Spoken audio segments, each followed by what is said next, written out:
말씀드리겠습니다. 오늘 주제가 현 세대 노인의 그 빈곤을 예방하고 빈곤에 계신 분들은 탈출시키는 거에 대한 기본적인 얘기입니다.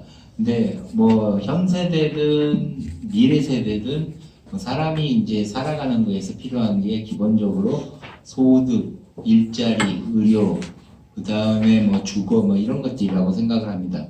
저희 그 건강보험 쪽에서는 어르신네들, 노인들의 그 인구 규모에 대해서 굉장히 신경을 많이 쓰고 있습니다. 뭐 보시면 아시겠지만 2017년 현재, 그러니까 작년에 전체 인구 구조에서 노인 65세 이상 노인의 인구 비율이 14% 정도로 됐고 2067년 정도에는 46% 정도가 되는 걸로 나와 있습니다. 그래서 전체적으로 사회에서 노인 인구 부양비가 굉장히 증가를 하고 있고 이에 따라서 건강보험권 안에서는 그 전체 전체 의료비 중에 노인 의료비가 차지하는 비중이 인구비에 비해서 훨씬 높다는 걸 말씀을 드리겠습니다. 그리고 마지막 그 33쪽 마지막에 보시면은 나오겠지만 그 제일 중요한 게 우리가 그 생애 주기별로 어머니 뱃속에 있을 때부터 사망할 때까지를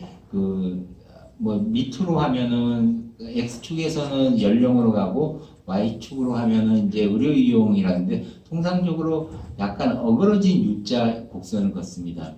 이게 무슨 말이냐면은 밑에 나온 바에 의하면 개인을 기준으로 전체 생애에서 지출하는 의료비의 절반 이상이 65세에서 사용이 되고 조금 더 심각하게 말씀드리면 그 사망 전 1년 안에 쓰는 의료비가 가장 많습니다. 이게 무슨 얘기냐면은 개인이든 가구든 노인 빈곤의 아주 중요한 요소라고 말씀을 드리겠습니다.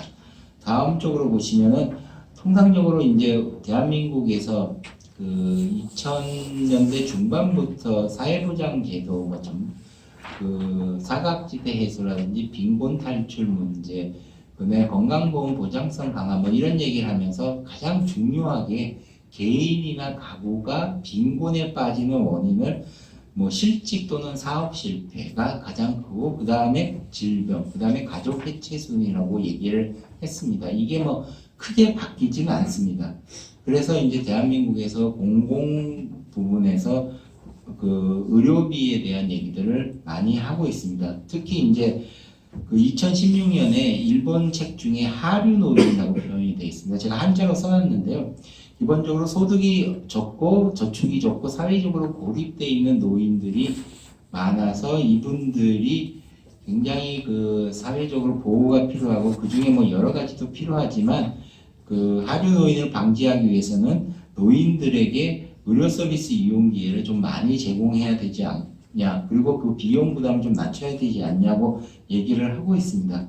그래서 우리나라에서도 사실은 건강보험뿐만 아니라 전체적으로 그 노인 인구 비율이 낮았을 때부터 뭐 노인에 대한 소득 지원은 안 해주지만 다양한 그 지원들이 있었습니다. 예를 들면 요즘에 가장 논란이 되는 것 중에 하나가 뭐 대중교통수단, 특히 지하철에 대한 그 65세, 70세 어르신들에게 무상 그 승인 같은 거는 인구 규모가 굉장히 적었을 때부터 나왔던 얘기라서 요즘에는 이제 논란이 되고 있고요. 건강보험 제도 같은 경우에는 70세 이상에 적용을 했다가 최근에는 그 65세로 낮춰서 노인 정액 제도라고 그래갖고 간단하게 말씀드리면은 노인 어르신들이 병의원 외래 진료 받으실 때 30%를 내는 게 아니라 그냥 낮은 수준의 정액으로 낸다든지요.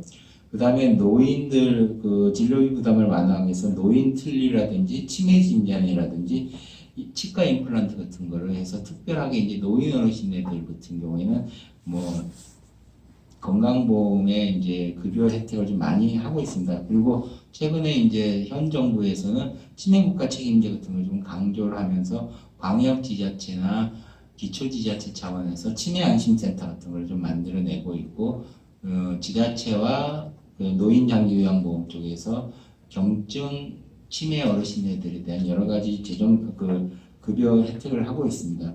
그리고 여러분들께서 대한민국 사회에서 최근 5년에서 10년 사이에 굉장히 많이 보는 간판 중에 하나가 요양병원일 겁니다.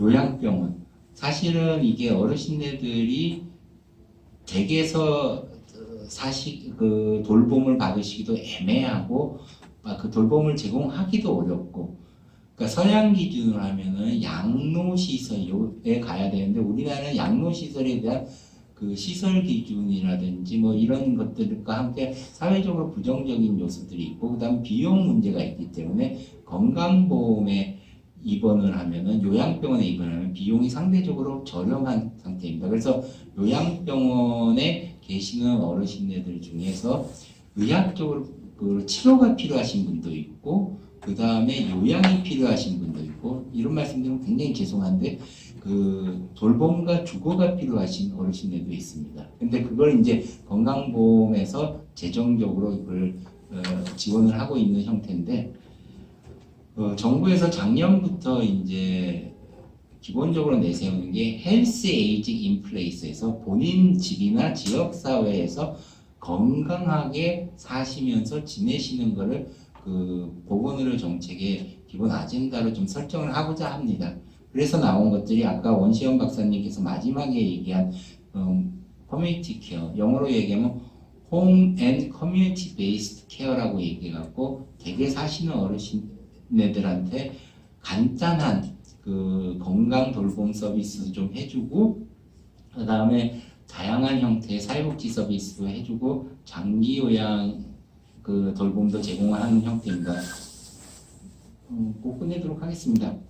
그 그림에서 35쪽의 그림에서 보시면은 원래 이 부상 자체가 그 의료기관에서 퇴원하시는 어른들, 그러니까 다시 말씀드리면 의학적인 필요 상태는 많지는 않은데 그래도 건강관리가 필요하신 어르신들이 댁에 오시면은 그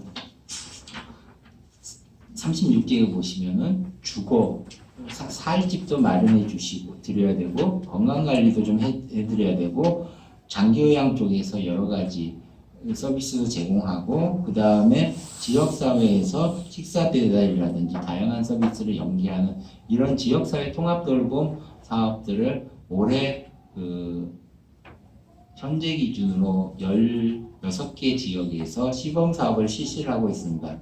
그래서 마지막으로 말씀드리면 현재 노인 어르신들뿐만 아니라 내일의 노인 어르신들이 빈곤의 악순환에 빠지지 않고 또 빈곤에 계신 어르신들을 탈출하기 위해서는 지역사회에서 인간다운 삶을 영위할 수 있도록 하는 게 좀 필요하고, 그게 일자리 제공, 소득 지원 등 소득 보장뿐만 아니라 그 많지 않은 소득으로도 지역사회에서 자기가 마음에 드는 편안한 곳에서 주거할 수 있어야 되고, 더 중요한 거는 건강 상태가 급격하게 악화되지 않고, 그다음 의료 서비스를 이용을 하더라도 이게 계획적으로 관리하고 의료비 때문에 어르신네들이 그 파탄에, 그러니까 경제적으로 큰 부담이 없게 하는 것들이 필요하지 않나, 그런 의미에서 오늘 그 발표하시는 것들이 소득도 핵심이고 그다음에 의료에 대한 얘기도 좀 해드렸습니다.